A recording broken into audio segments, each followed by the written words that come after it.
Hello dear student, स्वागत है आप सभी का आपके अपने YouTube channel Rahul commerce academy में। आज हम पढ़ने वाले हैं Jharkhand academy council class 12th का इकोनॉमिक्स का मॉडल पेपर का आज हम लोग सेट 1 करेंगे, यानी कि एमसीक्यू बेस्ड जो क्वेश्चंस होगा उन क्वेश्चंस को हम लोग करेंगे। और आज की इस वीडियो में मैं आपको डिटेल्ड में जो है सेट 1 का हम लोग क्वेश्चंस करेंगे। आपको डिटेल्ड में सेट 1 के एक एक क्वेश्चंस को समझाऊंगा, सिर्फ आंसर ही नहीं डिटेल्ड में समझाऊंगा। उस क्वेश्चंस के जितने भी कॉन्सेप्ट होंगे उसके समरीज होंगे, पूरे डिटेल्ड में समझाऊंगा, ग्राफ के तरीके से, डायग्राम के थ्रू, और एक एक चीज को डाउट्स एकदम क्लियर करूंगा, जिससे आप लोगों को इकोनॉमिक्स में कोई भी दिक्कत ना हो और आप एग्जाम में इजी तरीके से 40 आउट ऑफ 40 मार्क्स स्कोर करके अपने रिजल्ट को बहुत अच्छे तरीके से इंप्रूवमेंट कर जाएं। ठीक है, तो मोबाइल के साथ साथ आप अपने पास कॉपी और एक पेन लेकर के रखिएगा, और जो जो नोट्स मैं आप लोगों को बताते जाऊंगा वो सारा नोट्स आप लिखते जाइएगा। इससे पहले बाकी सारे सब्जेक्ट्स के ऑलरेडी एमसीक्यूज वीडियोस आ चुके हैं, और साथ ही अकाउंटेंसी का सब्जेक्टिव वीडियो भी आ चुका है।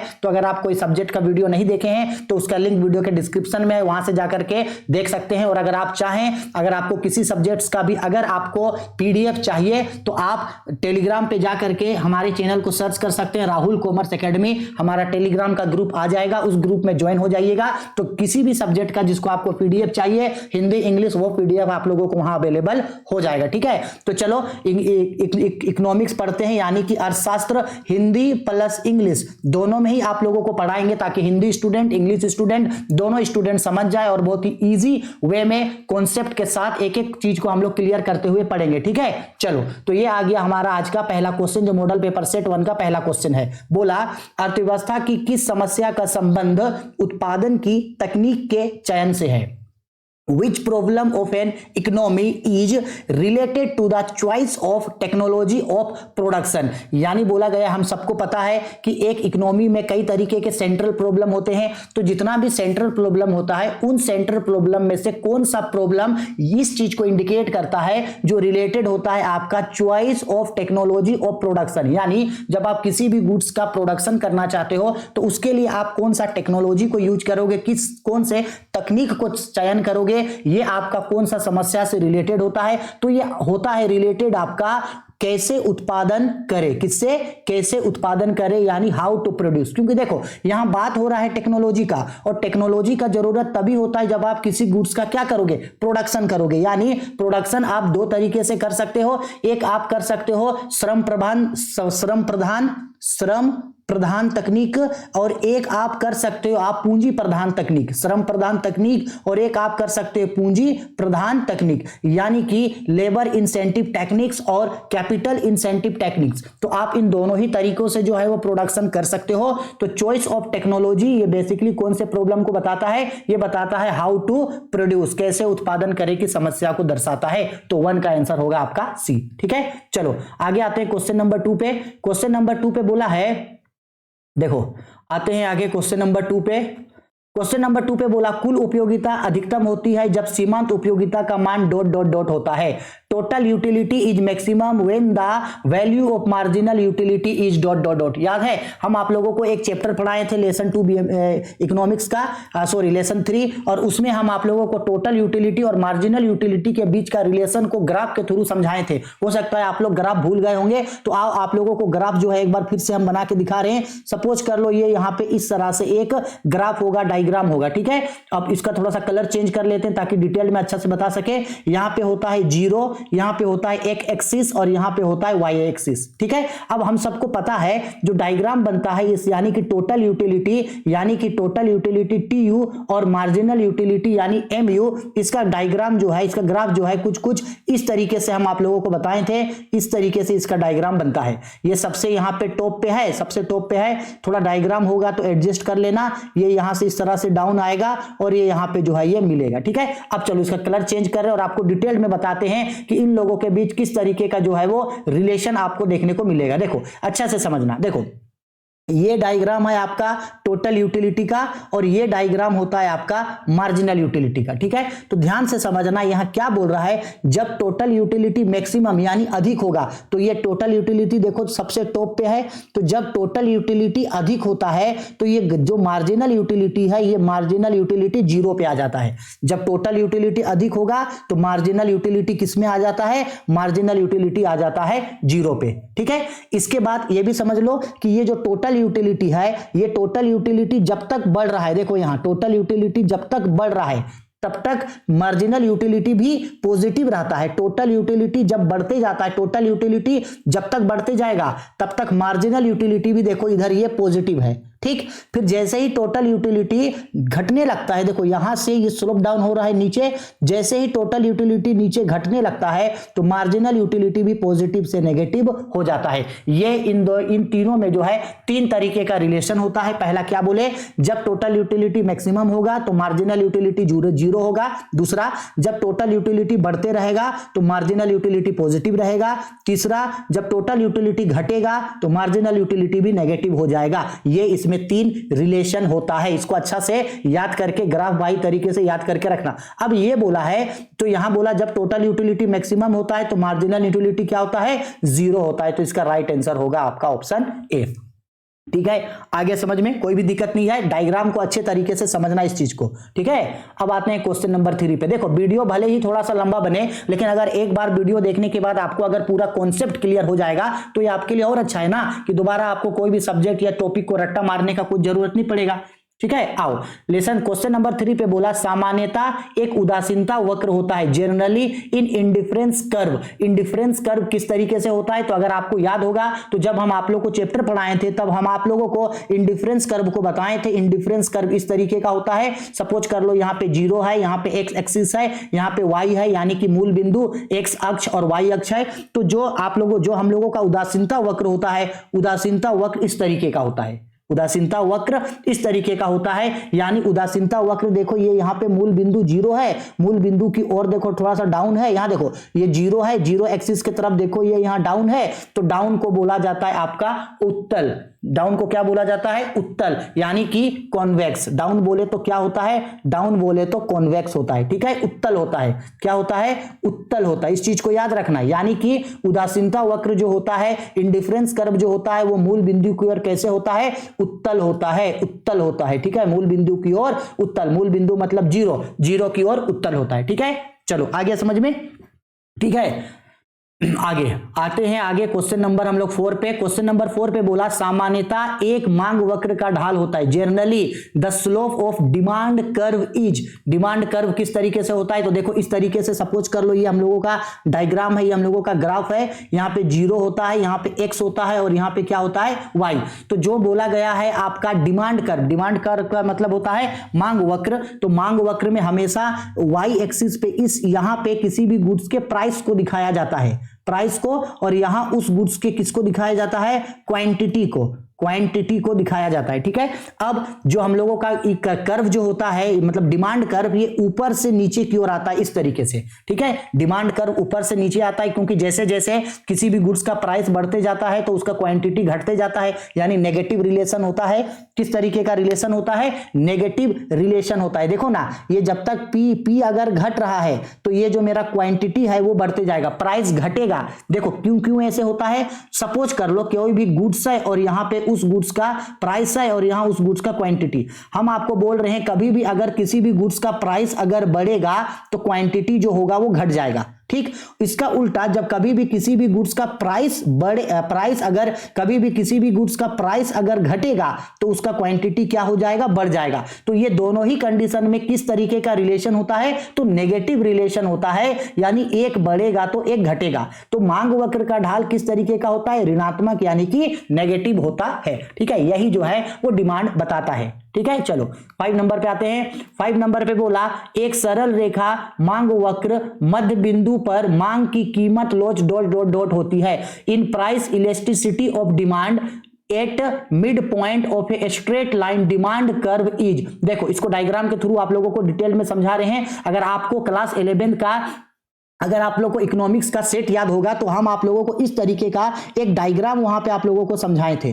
इस तरीके का डायग्राम होता है, ये 0 है, सपोज कर लो ये x है और ये क्या है, y है। ठीक, इस तरीके से x और y के बीच इस तरीके से एक लकीर खींचा हुआ है, सरल रेखा है। अब देखो अगर आप लोगों को याद होगा तो हम बताए थे ये जो 0 होता है, इस 0 के सीधा सीधा यहां एक पॉइंट होता है, यहां 0 के सीधा सीधा जो एक पॉइंट होता है वहां इलास्टिसिटी ऑफ डिमांड, यानी कि मांग की लॉज जो होती है वो 1 के बराबर होता है, यानी इलास्टिसिटी ऑफ डिमांड यानी ईडी इज इक्वल टू 1 होता है। ठीक, और यहां ये देखो, यहां जो है ये तो 0 को टच कर दिया, 0 को टच किया तो यहां इलास्टिसिटी ऑफ डिमांड जो होता है वो 0 होता है। और यहां देखो ये तो x से ऊपर चला गया, तो जितना ये ऊपर जाता है यहां इलास्टिसिटी ऑफ डिमांड जो होता है वो इंफिनिटी होता है। बताए थे ये चीज हम आप लोगों को, और साथ ही साथ हम आप लोगों को ये भी बताए थे कि सपोज कर लो 0 से ये ऊपर चला गया, सपोज यहां हो गया, अगर यहां कोई अगर इलास्टिसिटी होगा तो ये 0 से अधिक लेकिन 1 से तो कम है, तो यहां इलास्टिसिटी ऑफ डिमांड जो होगा वो 1 से यहां इलास्टिसिटी ऑफ डिमांड जो होगा वो 1 से कम होगा, यानी इलास्टिसिटी ऑफ डिमांड जो होगा वो 1 से कम होगा। और अगर यहां रहता तो 1 से ज्यादा है, तो यहां इलास्टिसिटी ऑफ डिमांड जो है वो 1 से इलास्टिसिटी ऑफ डिमांड जो है वो 1 से क्या रहता, ज्यादा रहता। ठीक है, इस तरीके से आप लोगों को बताए थे। तो अब यहां बोला है ये जो इलास्टिसिटी ऑफ डिमांड है वो किस पे बोला है, मिड पॉइंट। मिड पॉइंट मतलब मिडिल, तो देखो मिडिल ये है, मिड पॉइंट मतलब मिडिल ये है, तो मिडिल पे क्या होगा भाई, मिडिल पे 1 होता है, मिडिल पे क्या होता है, 1 होता है, तो 5 का आंसर होगा आप लोगों का बी। ठीक है, समझ में आ गया। इस तरीके से अच्छा से डायग्राम के थ्रू अच्छा से लिख के उसको समझना, ताकि किसी भी तरीके का कोई दिक्कत आप लोगों को ना हो। अच्छा, इसी क्वेश्चन में अगर ऐसा बोलता कि एक पॉइंट स्ट्रेट लाइन पे इलास्टिसिटी ऑफ डिमांड 0 पे, शून्य पे क्या होता है, मूल बिंदु पे क्या होता है, तो मूल बिंदु पे 0 होता है। इस डायग्राम को अच्छा से याद रखना, कभी कभी इस डायग्राम से रिलेटेड क्वेश्चन भी पूछ देगा। ठीक है, चलो अब आते हैं क्वेश्चन नंबर 5 पे।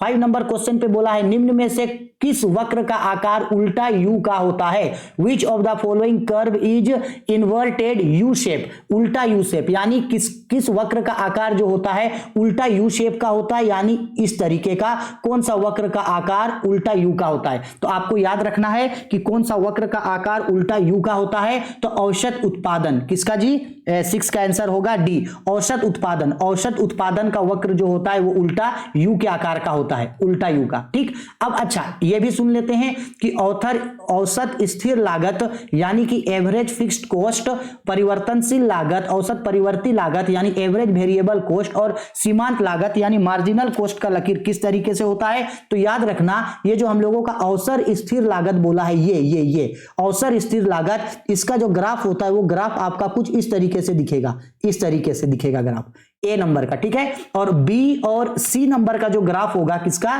बी और सी नंबर का जो ग्राफ होगा, यानी कि औसत परिवर्ती लागत, एवरेज वेरिएबल कॉस्ट और सीमांत लागत यानी मार्जिनल कॉस्ट, उसका डायग्राम देखो इस तरीके से होगा, उसका ग्राफ जो है वो इस तरीके का होगा, यू आकार का। ठीक है, कभी यह भी पूछा जा सकता है कि औसत परिवर्ती लागत यानी कि एवरेज वेरिएबल कॉस्ट और सीमांत लागत यानी मार्जिनल कॉस्ट का ग्राफ किस तरीके का होता है, तो ये यू आकार का होता है। ठीक है, आगे समझ में। तो इसका राइट आंसर मेरा क्या बोला है, राइट आंसर होगा इसका मिला ऑप्शन डी, इसका राइट आंसर होगा। ठीक है, आगे समझ में, कोई डाउट नहीं है। ठीक, आते हैं क्वेश्चन नंबर 7 पे। वीडियो देखो, भले ही थोड़ा सा लंबा बने, लेकिन एक वीडियो देखने से अगर आपको पूरा कॉन्सेप्ट समझ में आ जाएगा तो कोई दिक्कत नहीं है। देखो, उत्पादन फलन Q is equal to AL alpha K का पावर बीटा में पैमाने के प्रतिफल का माप है। The measurement of return to scale in production function Q A alpha power L power alpha K power beta is, ये बोल रहा है कि किस फलन को ये इक्वेशन जो है, ये किस फलन को ये इक्वेशन बताता है। तो एक बात याद रखना, अल्फा प्लस बीटा यानी ये जो रूल है, ये रूल को बताने वाला पर्सन का नाम था कोप डगलस फंक्शन। इसको क्या बोला जाता है, Q is equal to AL alpha K का पावर बीटा, इसको बोला जाता है, अगर हम स्पेलिंग लिखने में गलती करेंगे तो एडजस्ट कर लेना, नाम याद रखना, इसको बोला जाता है कोफ डगलस मॉडल, कोफ डगलस फंक्शन या कोफ डगलस मॉडल। ठीक है, आया समझ में।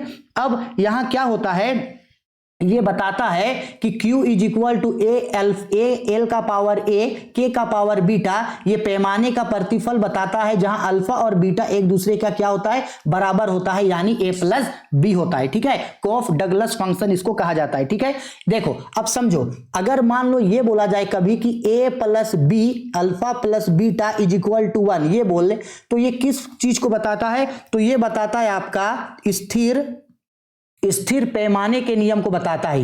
ये स्थिर पैमाने के प्रतिफल का नियम, स्थिर पैमाने के प्रतिफल का नियम। ठीक है, और अगर ये बोलता कि अल्फा प्लस बीटा एक कम है ए से कम है, 1 से कम है, तो 1 से कम है यानी अल्फा प्लस बीटा कम है, तो ये बोलता है आपका घटती पैमाने के प्रतिफल का नियम। और अगर अल्फा प्लस बीटा बड़ा है 1 से, तो ये आपका बोलता है बढ़ते पैमाने के प्रतिफल का नियम। तो इन सब में बताओ, सब में कॉमन क्या होता है? अल्फा प्लस बीटा सब में कॉमन है, इसलिए Q is equal to A L का पावर अल्फा के का पावर बीटा, पैमाने का प्रतिफल ए प्लस बी से डिनोट किया जाता है। सब में देखो ए प्लस बी है, ठीक है, तो याद रखना इस फॉर्मूले को, ठीक है। चलो आगे बढ़ते हैं, क्वेश्चन नंबर 8 पे आते हैं। 8 पे बोला जब सीमांत लागत औसत लागत से कम होता है, जब सीमांत लागत औसत लागत से कम होता है तब, जब सीमांत लागत औसत लागत से कम होता है तब औसत लागत क्या होता है? When marginal cost is less than average cost, then the marginal cost, तब मार्जिनल कॉस्ट क्या होता है? देखो इस तरीके से समझो, इसका जो डायग्राम होगा 8 नंबर का डायग्राम आपका इस तरीके से बनेगा। देखो समझ लो, ये आपका ग्राफ है, ये हमारा ग्राफ है, ये है ओ, ये है एक्स एक्सिस और ये है वाई एक्सिस, ठीक है। सपोज कर लो यहां पे पहले से बोला गया है मार्जिनल कॉस्ट किससे कम है? एवरेज कॉस्ट से। चलो ये मेरा एक मेरा कर्व हुआ एक, ठीक है, ये मेरा है आपका एवरेज कॉस्ट यानी एवरेज कॉस्ट। इसी के नीचे होता है आपका यहां मार्जिनल कॉस्ट। क्या होता है यहां पे? मार्जिनल कॉस्ट, ठीक है। अब इसको अच्छा से समझने का कोशिश करो, क्या बोल रहा है? देखो क्वेश्चन में ये बोला था कि जब मार्जिनल कॉस्ट, यहां देखो, यहां इस लकीर के नीचे देखो, जब मार्जिनल कॉस्ट एवरेज कॉस्ट से कम है, तो इस लकीर के नीचे देखो ये मार्जिनल कॉस्ट है, ये मार्जिनल कॉस्ट है और ये आपका एवरेज कॉस्ट है। तो देखो ये मार्जिनल कॉस्ट एवरेज कॉस्ट से कम है, ठीक है। जब क्या बोल रहा है? जब मार्जिनल कॉस्ट एवरेज कॉस्ट से कम होता है उस समय एवरेज कॉस्ट कैसे होता है? तो देखो इस लकीर से पहले देखो, इस लकीर से पहले तो देखो जब मार्जिनल कॉस्ट यहां पे कम है, ठीक है, तो एवरेज कॉस्ट भी क्या हो रहा है? इधर से देखो एवरेज कॉस्ट भी नीचे आ रहा है कि नहीं नीचे, यानी घट रहा है। यानी जब मार्जिनल कॉस्ट कम होता है तो एवरेज कॉस्ट भी कम होता है, मार्जिनल कॉस्ट कम होता है तो एवरेज कॉस्ट भी घटता है। तो इसका राइट आंसर होगा ऑप्शन ए।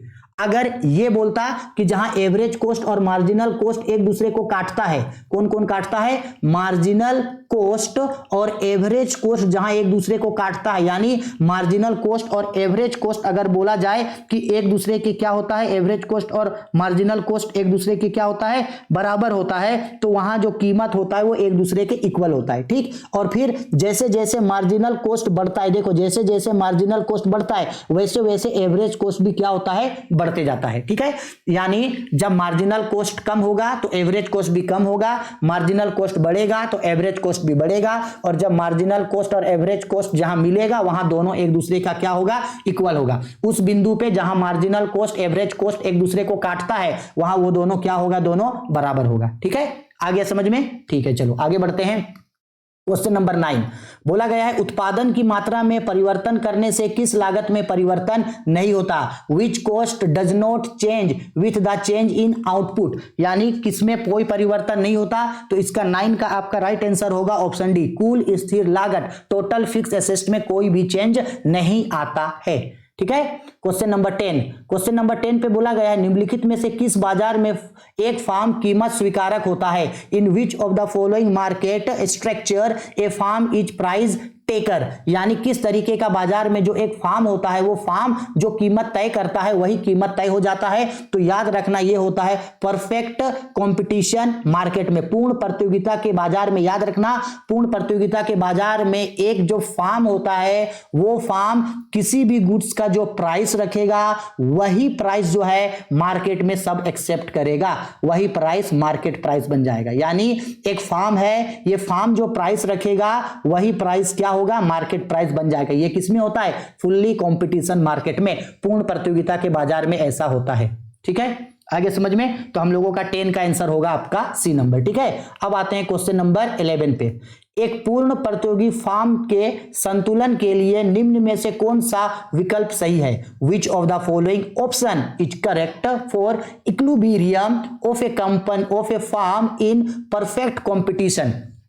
तो परफेक्ट कंपटीशन में इनमें से कौन सा इक्वेशन सही है? तो बच्चा याद रखना, परफेक्ट कंपटीशन में इक्वेशन सही होता है आपका जहां मार्जिनल यूटिलिटी बराबर हो आपका मार्जिनल कॉस्ट का, यानी क्या होगा, मार्जिनल रेवेन्यू बराबर होगा आपका मार्जिनल कॉस्ट का, तब उस कंडीशन पे है जो फार्म इक्विलिब्रियम में है। लेकिन अगर आप चाहें तो 1 नंबर का आंसर टिक लगा सकते हैं, लेकिन अगर आप गौर करोगे तो ये दोनों जो फॉर्मूला है बी और सी, वो इन्हीं फॉर्मूला को छेड़छाड़ करके बनाया गया है। जैसे देखो यहां पे है M R is equal to M C, इसको आप पलट के ऐसे भी लिख सकते हैं, ये एम आर है, इधर एमसी को इधर ला देंगे तो ये माइनस हो जाएगा, एमसी इज इक्वल टू इधर कुछ नहीं बचेगा तो 0, यानी कि ऑप्शन बी भी आपका करेक्ट है।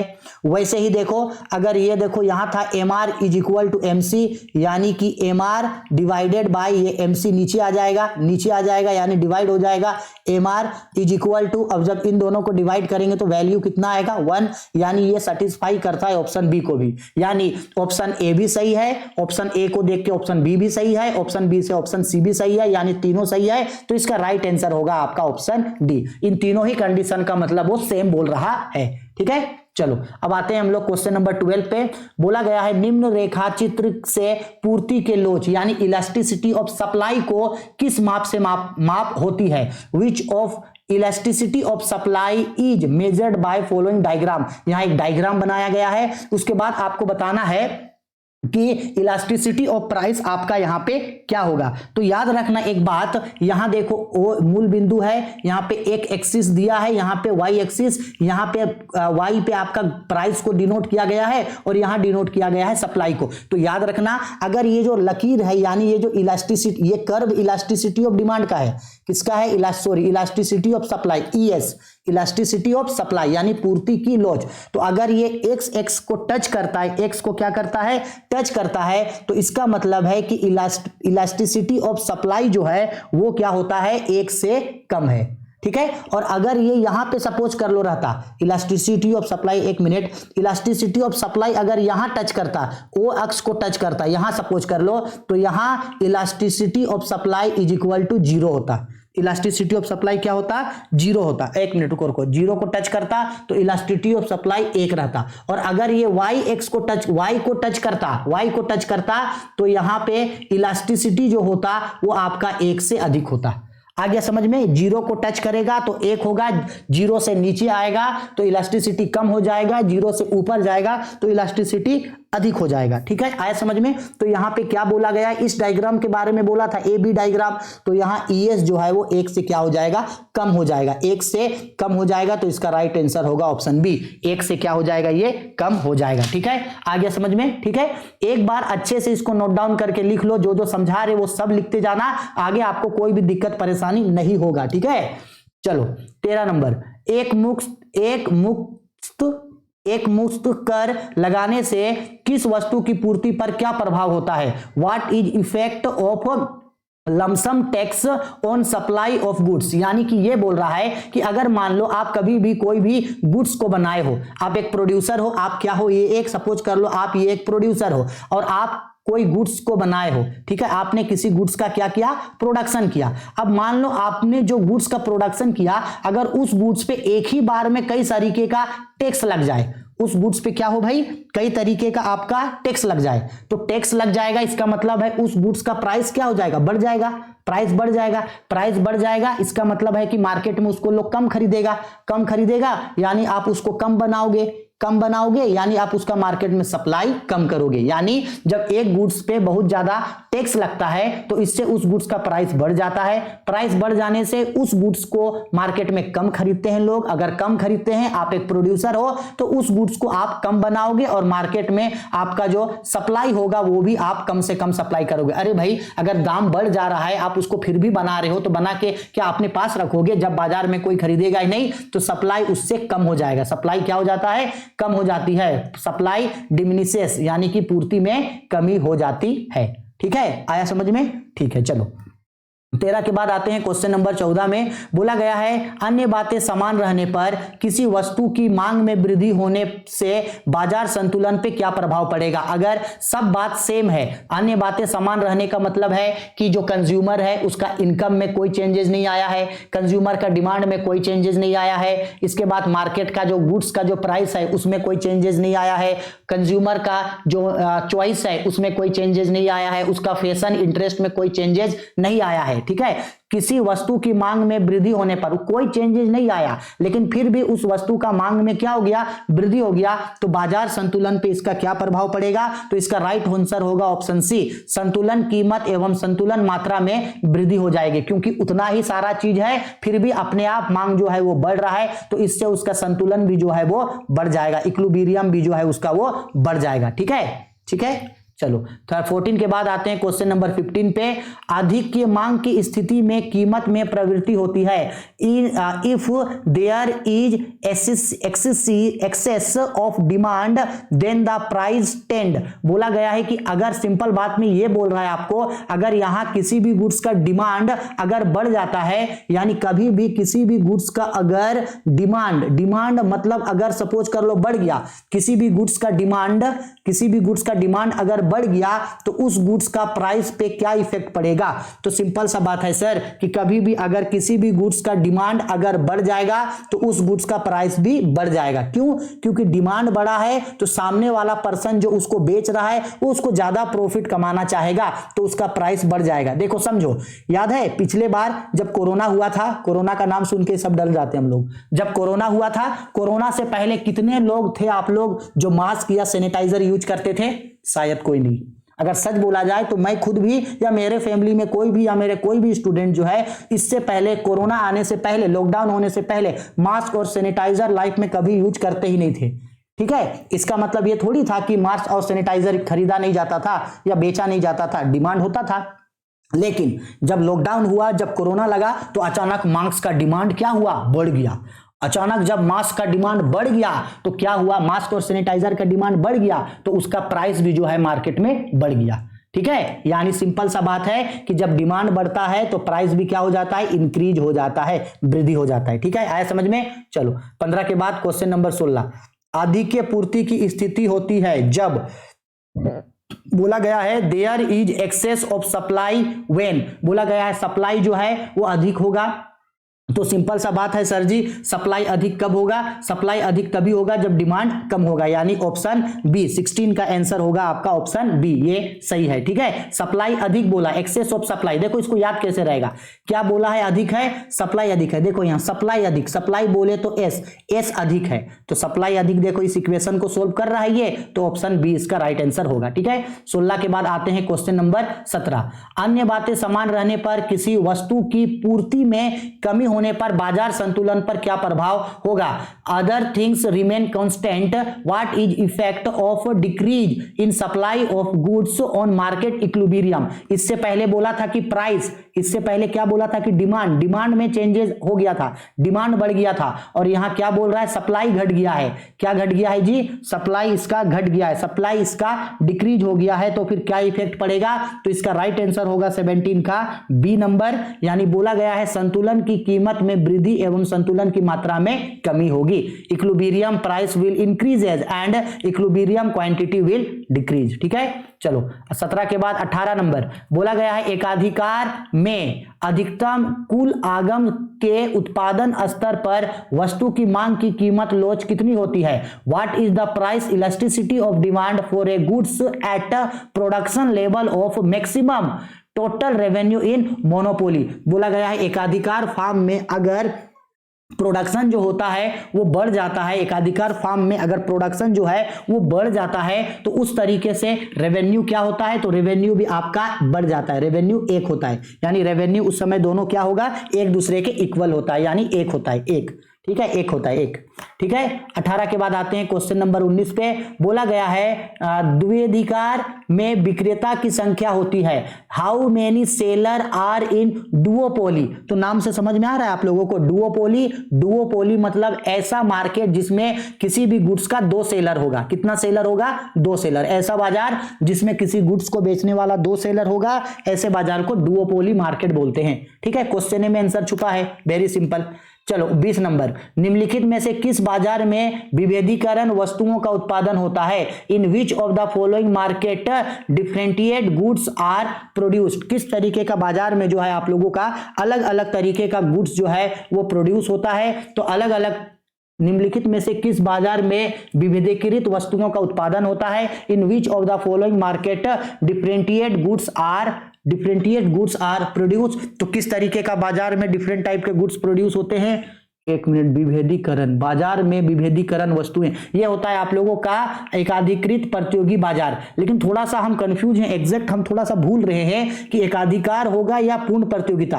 तो इस 20 का आंसर जहां तक है मेरे ख्याल से तो बी होना चाहिए, लेकिन इसका आंसर शायद जो है वो सी भी हो सकता है। तो एक बार आप लोग इसको देख लेना और इसका आंसर हमको कमेंट करके बताना, जरूर बताना। जो स्टूडेंट कमेंट करके बताइएगा उसका आंसर पिन कर देंगे नीचे। ठीक है, चलो 20 के बाद question number 21, the general theory of employment interest and money नामक पुस्तक के लेखक कौन है? Who is writer of book the general theory of employment interest and money. Most important question, most important question कि the general theory of interest, the general theory of employment and interest and money, ये पुस्तक के लेखक कौन थे? तो नाम अच्छा से याद रखना, इस पुस्तक के लेखक थे J.M.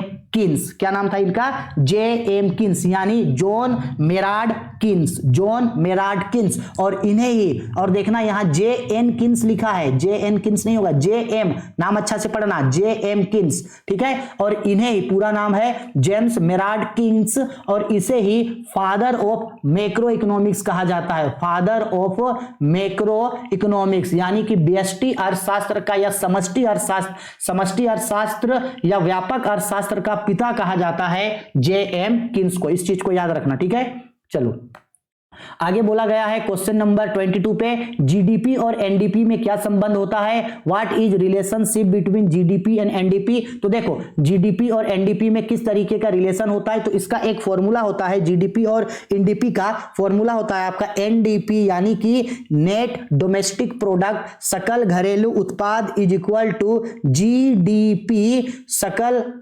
औसत घरेलू, ये देखो एनडीपी मतलब शुद्ध घरेलू उत्पाद इज इक्वल टू जीडीपी, यानी सकल घरेलू उत्पाद यानी gross domestic product minus depreciation, ये इसका फॉर्मूला होता है। ठीक है, ये फॉर्मूला है, लेकिन सब जगह देखो बोल रहा है जीडीपी जीडीपी जीडीपी और जीडीपी बोल रहा है। ठीक है, तो क्या बोला गया है? देखो जीडीपी है तो जीडीपी को हम लोग यहीं रहने देते हैं, जीडीपी यहीं रहने देते हैं। इधर है एनडीपी, एनडीपी ये डेप्रिसिएशन माइनस में है, इधर चला जाएगा तो किस में हो जाएगा?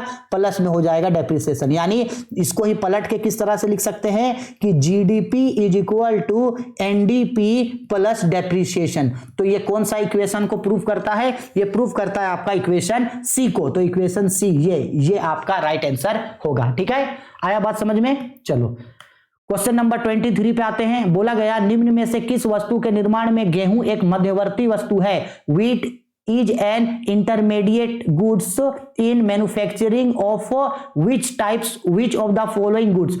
पता है आप लोगों को मीडिएटरी गुड्स क्या होता है? मध्यवर्ती वस्तु। तो मध्यवर्ती वस्तु ऐसे वस्तुएं होती है जो अंतिम वस्तुओं को बनाने में मदद करता है। ठीक है, यानी मीडिएटरी गुड्स ऐसे गुड्स होता है जिसका यूज करके हम लोग कोई फिनिश गुड्स बनाते हैं। ठीक है, यानी बेसिकली ये बोल रहा है कि गेहूं इसमें किसमें यूज होगा? तो चपाती बनाने में, बिस्कुट में, ब्रेड में, सब में गेहूं यूज होता है। तो इसका राइट आंसर होगा आपका ऑप्शन डी। ठीक है, 24 किसी वर्ष जीडीपी की गणना में निम्न में से किस मद को मूल्य को शामिल नहीं किया जाएगा? विच of the following item is not included in the calculation of GDP in a year. तो बोल रहा है जब आप कभी भी किसी भी ईयर का जीडीपी कैलकुलेट करते हो, जीडीपी का मतलब ग्रॉस डोमेस्टिक प्रोडक्ट यानी सकल घरेलू उत्पाद, जब आप कैलकुलेट करते हो तो याद रखना नॉर्मल तरीका बोल देते हैं आप फ्रेश कभी भी किसी भी गुड्स का फ्रेश या तो फिर फर्स्ट हैंड, फ्रेश या फर्स्ट हैंड जो गुड्स होगा या फ्रेश इनकम होगा उसको आप कैलकुलेट करोगे, उसको जोड़ोगे। सेकेंड हैंड या तो फिर बाद में जो चीज मिलता है, जो पैसा मिलेगा, सेकेंड हैंड चीजों को ऐड नहीं किया जाएगा, ठीक है। तो यहां पे इसका राइट आंसर होगा ऑप्शन बी, प्रयुक्त कार का बिक्री मूल्य, selling price of used car. जब आप यूज्ड कार को बेचोगे तो उससे जो पैसा आएगा आप उसको जीडीपी में कैलकुलेट नहीं कर सकते हो, ठीक है। तो इसका राइट आंसर होगा आपका ऑप्शन बी नंबर। 24 हो गया। 24 के बाद 25 नंबर बोला गया है निम्नलिखित में से किस विधि से जीडीपी की गणना की जा सकती है? GDP can be calculated by which of the following method. तो भाई जीडीपी कैलकुलेट करने का 3 मेथड होता है, method of value addition, income method होता है और एक्सपेंडिचर मेथड। 3 मेथड होता है, इनकम मेथड होता है, एक्सपेंडिचर मेथड होता है और वैल्यू एडेड मेथड। तो तीनों मेथड होता है जीडीपी कैलकुलेट करने का। तो इसका राइट आंसर होगा आपका ऑप्शन बी, ठीक है। आ गया समझ में। चलो 25 के बाद आते हैं क्वेश्चन नंबर 6 पे। सन 2016 में किए गए विमुद्रीकरण में किस मूल्य के नोट को बाजार प्रचलन से बाहर कर दिया गया था? In the demonetisation done in 2016 which demonetisations of currencies were taken out of circulation. यानी आप लोगों को पता है ना 2016 में डिमोनेटाइजेशन हुआ था ना। तो जब डिमोनेटाइजेशन का मतलब होता है बच्चा नोटबंदी, डिमोनेटाइजेशन का मतलब क्या होता है? नोटबंदी। तो बताओ जब डिमोनेटाइजेशन यानी नोटबंदी हुआ था तो उस समय कौन कौन सा नोट को बंद कर दिया गया था? 100 और 1000 के नोट को बंद कर दिया गया था, जो अब तक बंद है। तो इसका राइट आंसर होगा ऑप्शन सी, 100 और 1000 के नोट को बंद कर दिया था।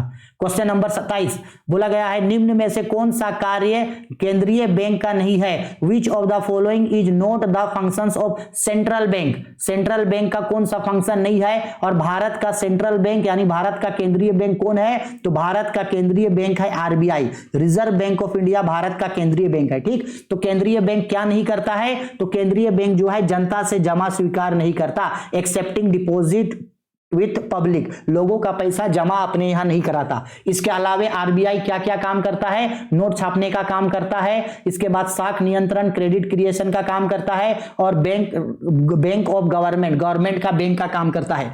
आगे जब आप लोगों को थ्योरेटिकल सब्जेक्टिव क्वेश्चन पूछेगा वहां ये क्वेश्चन पूछता है कि भारतीय रिजर्व बैंक के कार्यों को बताइए, explain the functions of RBI, RBI के फंक्शंस को बताइए, तब हम आपको डिटेल में इसके फंक्शंस को समझाएंगे, ठीक है। चलो आते हैं क्वेश्चन नंबर 28 पे। बोला गया है भारत का एक केंद्रीय बैंक है the central bank of India. हम अभी बताए थे भारत का सेंट्रल बैंक कौन है? रिजर्व बैंक ऑफ इंडिया है, ठीक है। आते हैं क्वेश्चन नंबर 29 पे।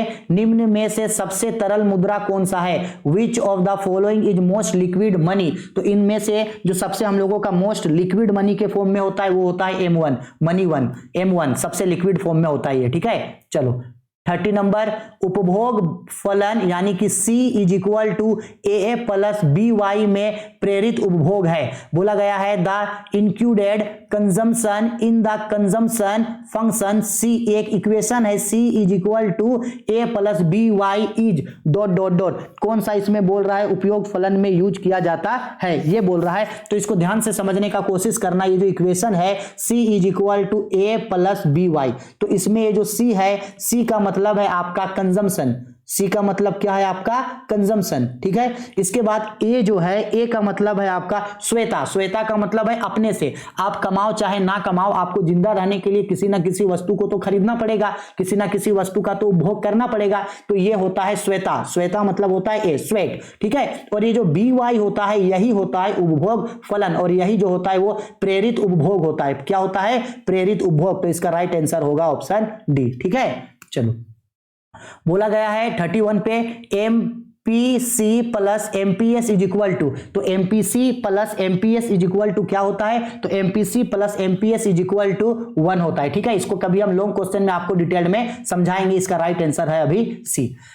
क्वेश्चन नंबर 32 निम्न लेखा चित्र में श्वेतया निवेश की रेखा है। What is the line of autonomous investment in the following diagram. इस डायग्राम में ऑटोनोमस का इन्वेस्टमेंट किस तरीके का है? तो अभी बस हम आप लोगों को इसको सिर्फ डिटेल में समझाते हुए इसका आंसर बता रहे हैं। नेक्स्ट लॉन्ग क्वेश्चन में ऐसा क्वेश्चन पूछेगा, वहां हम आपको डिटेल में समझाएंगे। तो इसका राइट आंसर होगा ऑप्शन सी यानी कि CD। देखो CD ये जो डायग्राम है, ये जो लकीर है, ये लकीर होता है आपका श्वेता इन्वेस्टमेंट का, ठीक है। अपने से इन्वेस्ट किया जाता है यहाँ CD, ठीक है। चलो आगे आते हैं 33 पे। किसी अर्थव्यवस्था में यदि एमपीएस बोला गया है एमपीएस इज इक्वल टू 0.4 है तो गुणक का मान बताइए। गुणक का मतलब होता है आपका मल्टीप्लायर, मल्टीप्लायर का आपको वैल्यू बताने बोला तो एमपीएस इज इक्वल टू 0.1 दिया है तो गुणक, गुणक का मतलब होता है के, ठीक है, गुणक का मतलब होता है के, तो के का फॉर्मूला होता है आपका 1/MPS, ये फॉर्मूला है, ठीक है। तो 1/MPS का वैल्यू है 0.4 तो MPS का वैल्यू 0.4 है तो जब यहां से ये पॉइंट हटेगा तो ऊपर इंटू लग के 1 लगेगा यानी ये हो जाएगा 10/4, 10/4 को डिवाइड करेंगे तो ये आएगा आपका 2.5 यानी 2.5 कौन सा ऑप्शन में है जी? ऑप्शन नंबर डी पे है तो इसका राइट आंसर होगा आपका ऑप्शन डी, ठीक है। ये फॉर्मूला है गुणक, गुणक का फॉर्मूला है multiplier is equal to 1/MPS, उस फॉर्मूला से बना दिए, ठीक। चलो 34 नंबर, निम्न में से प्रत्यक्ष कर का एक उदाहरण कौन सा नहीं है? Which of the following is not an example of direct tax. तो बच्चा सबसे पहले हम आप लोग को समझाने का कोशिश करते हैं कि टैक्स जो होता है वो दो तरीके का होता है। एक टैक्स होता है आप लोगों का डायरेक्ट टैक्स और एक होता है आप लोगों का इनडायरेक्ट टैक्स। तो बच्चा डायरेक्ट टैक्स और इनडायरेक्ट टैक्स क्या होता है? प्रत्यक्ष कर और अप्रत्यक्ष कर। डायरेक्ट टैक्स ऐसा टैक्स होता है जो जिस पर्सन के ऊपर लगता है वो टैक्स उसी को चुकाना पड़ता है। डायरेक्ट टैक्स में आता है जैसे इनकम टैक्स होता है आपका, इसके बाद गिफ्ट टैक्स हो गया आपका, वेल्थ टैक्स हो गया, ये सब आपका डायरेक्ट टैक्स है। इनडायरेक्ट टैक्स ऐसा टैक्स है जो लगाया किसी और के ऊपर जाता है लेकिन इसका पेमेंट कोई और कर देता है। Indirect taxes are those taxes that can be shifted the burden of tax from the one person to another person. और अभी इंडिया में प्रेजेंट टाइम में सबसे बड़ा जो इनडायरेक्ट टैक्स लगता है वो है जीएसटी। जीएसटी किस तरीके का टैक्स है? एक इनडायरेक्ट टैक्स है। तो बोला कौन सा यहां डायरेक्ट टैक्स नहीं है? तो ए, बी और डी ये सब आपका डायरेक्ट टैक्स है। कौन डायरेक्ट टैक्स नहीं है? जीएसटी डायरेक्ट टैक्स नहीं है, ये इनडायरेक्ट टैक्स है। तो 34 का आंसर होगा सी। 35 नंबर, निम्न में से सार्वजनिक वस्तु का एक उदाहरण कौन सा है? Which of the following is an example of public good. तो पब्लिक गुड कार, क्या कार पब्लिक गुड्स है? क्या आप किसी की भी कार में बैठ उठ सकते हैं? नहीं, बिल्कुल नहीं। सड़क पब्लिक होता है, सड़क पब्लिक गुड्स है तो राइट आंसर होगा आपका सड़क, ठीक है। 36, भारत में जीएसटी कब लागू हुआ? When was GST implemented in India. GST का फुल फॉर्म होता है आपका goods and service tax, goods and service tax. इसको बोला जाता है वस्तु एवं सेवा कर और ये स्टार्ट हुआ था आपका भारत में, लगाया गया था 1 जुलाई 2017 से। तो इसका राइट आंसर होगा ऑप्शन सी, ठीक है। गुड्स एंड सर्विस टैक्स, वस्तु एवं सेवा कर 1 जुलाई 2017 को किस तरीके का कर है? तो ये एक तरीके का कौन सा कर है? इनडायरेक्ट टैक्स है। कौन सा टैक्स है? इनडायरेक्ट टैक्स है। रेट ऑफ जीएसटी किस तरीके से है? 0% है, 6% है, 12% है, 18% है और 28% है रेट ऑफ जीएसटी, ठीक है। चलो 37, बोला गया है राजस्व व्यय एवं राजस्व प्राप्तियों के अंतर को क्या कहा जाता है? What is the difference between revenue expenditure and revenue receipt is called. यानी कि ये बोल रहा है आपको कि अगर रेवेन्यू एक्सपेंडिचर और revenue expenditure minus revenue receipt जो होगा, revenue income, revenue receipt minus revenue expenditure को क्या कहते हैं? उसको कहते हैं राजस्व घाटा यानी रेवेन्यू डिफिसिट। इसका मतलब क्या हुआ भाई? इसका मतलब हुआ revenue expenditure minus revenue receipt. Expenditure आपका ज्यादा है, रिसिप्ट आपका कम है, तो यह राजस्व घाटा यानी रेवेन्यू डिफिट होगा, ठीक है। आ गया समझ में, ठीक है।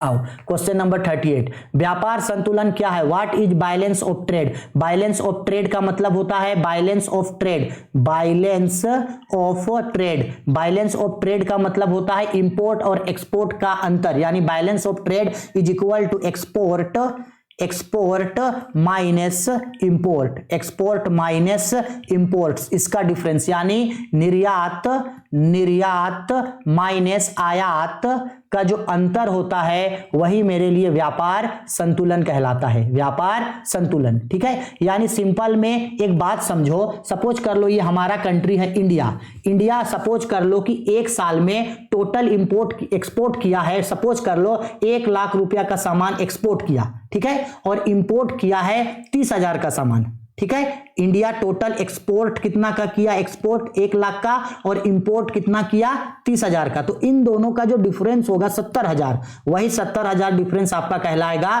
बैलेंस ऑफ ट्रेड यानी व्यापार संतुलन। तो एक्सपोर्ट और इंपोर्ट का जो डिफरेंस होता है वो कहलाता है आपका व्यापार संतुलन, यानी इसका राइट आंसर होगा ऑप्शन बी। ठीक है, आगे समझ में 38 का बी। 39 नंबर, यदि कोई भारतीय किसी चीनी मोबाइल कंपनी को खरीदता है, अगर कोई इंडियन है और वो कोई चीनी मोबाइल कंपनी यानी कोई चाइनीज मोबाइल कंपनी को खरीद लिया, तो इस लेन देन को भारत भुगतान संतुलन में कहां दर्ज किया जाएगा। अब देखो, सपोज कर लो ये एक इंडिया का एक पर्सन है, इसका नाम है राम। क्या नाम है इसका, राम। अब ये सपोज कर लो चाइना का कोई कंपनी को खरीद लिया, किसका कंपनी, चाइना का कोई कंपनी को खरीद लिया। अब चाइना का कोई कंपनी को खरीदा है तो उसको पेमेंट करना होगा, क्या करना होगा, उसको पेमेंट करना होगा। तो जब ये पेमेंट करेगा तो वो उसको कहां दिखाएगा, ठीक है। तो जब ये इसको पेमेंट करेगा तो कहां दिखाएगा, तो सबसे पहले पेमेंट करेगा तो भाई उस कंपनी के लिए वो क्या दे रहा है, कैपिटल दे दिया, क्या दे दिया, कैपिटल। और पेमेंट हो रहा है यानी उसके अकाउंट से पैसा कट जाएगा। तो जब अकाउंट से पैसा कटता है तो उसको किस नाम से दिखाते हैं, डेबिट के नाम से दिखाते हैं, ठीक। यानी कैपिटल अकाउंट के डेबिट में दिखाएगा, यानी देखो option C number, debit of capital account. Capital account के किस में दिखाएगा, उसको डेबिट में दिखाएगा। ठीक है, आया समझ में। चलो लास्ट क्वेश्चन, बोला गया है निम्नलिखित में से कौन सा मद भुगतान संतुलन के चालू खाते का एक घटक है। Which of the following item is a component of current account of balance of payment. यानी बैलेंस ऑफ पेमेंट में जो करेंट अकाउंट है, इसमें से किसको हम लोग बैलेंस ऑफ पेमेंट के करेंट अकाउंट में दिखाते हैं, तो दिखाते हैं विदेशी ऋण। जो फॉरेन डेब्ट्स होता है, विदेशी ऋण, इसको हम लोग जो है वो बैलेंस ऑफ पेमेंट के करेंट अकाउंट में दिखाते हैं। ठीक है, आ गया समझ में। आई होप सारा क्वेश्चन अच्छा से समझ में आ गया होगा। अगर फिर भी कोई क्वेश्चन में दिक्कत, डाउट, परेशानी है तो बेझिझक वीडियो के कमेंट बॉक्स पे कमेंट करके पूछ लेना। इसके तुरंत बाद आप लोगों का बीएमटी का वीडियो जो है अपलोड कर देंगे। ठीक है, चलो।